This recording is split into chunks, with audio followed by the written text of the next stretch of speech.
And hello YouTube, and welcome back to another episode of the Zone TV Movie Entertainment with me, your host Jonathan, once again bringing you my thoughts and review for today's episode of DC's Creature Commandos Season 1, Episode 6. Now, I believe next week's episode is the last episode of the season. Not 100% sure on that, but let's just go with this is the final episode before the final episode. So, in this episode, we know at this point that the Creature Commandos, their mission is very simple, very clear. And by the way, spoilers alert, that they have to kill the princess. They saw, Amanda Waller saw that vision of genocide, America being destroyed, the heroes being killed off, including Superman, Batman, all those guys. And Amanda Waller's like, okay, yeah, you guys gotta go kill that princess because she's a psychopath. Rick Flag was gonna try to go intervene. He gets encountered by Frankenstein, and the two of them end up fighting Clayface. They get their butts whooped, and then end up beating Clayface as well.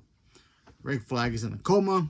He ends up in the hospital, and Frankenstein goes off to the country to try to be with the bride. And the team is pretty much on the run because her night squad is coming after them. You see the bride and the fish girl. They end up in an escort home, hanging out with some girls, and they're madam, hiding out.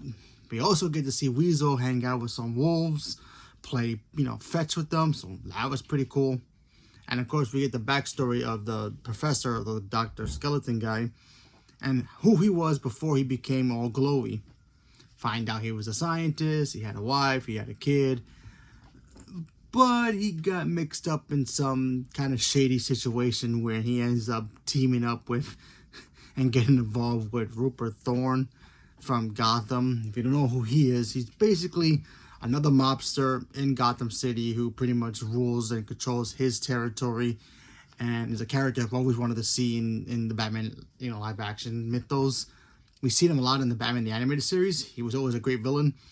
And, yeah, we see how the Doctor refuses to work with him, and then he kind of does work with him. And then he ends up having seen Rupert Thorne kill his family, only to frame him for the murder, and then put him inside a machine that makes him become all glowy. So, basically the origins of a supervillain in a way. We also get to see how the Doctor literally goes and finds Rupert Thorne and kills him. Literally kills him, his family, and takes over his business. And then he ends up ruling Gotham under, his moniker, of course. And we also get to see a nice silhouette of our first look at Batman. That's right, Batman's now in the DCU. Officially, not yet, but still already in there, which is cool. You don't really get to see a full length of Batman, but you can see his, his silhouette, pretty long cape, pretty big, muscular. I would assume is like the gray blue suit. Not 100% sure on that, but Batman's there. So very excited to see who's going to be playing Batman in the DCU. It is not going to be Robert Pattinson, unfortunately. Robert Pattinson's his own Batman. We just got to wait to see who they cast as the new DC Batman. In my opinion, they already cast him already. They're just not telling us who it is. Maybe at Comic-Con, but we'll see. What else happened in this episode? Yeah, that's basically the gist of this episode.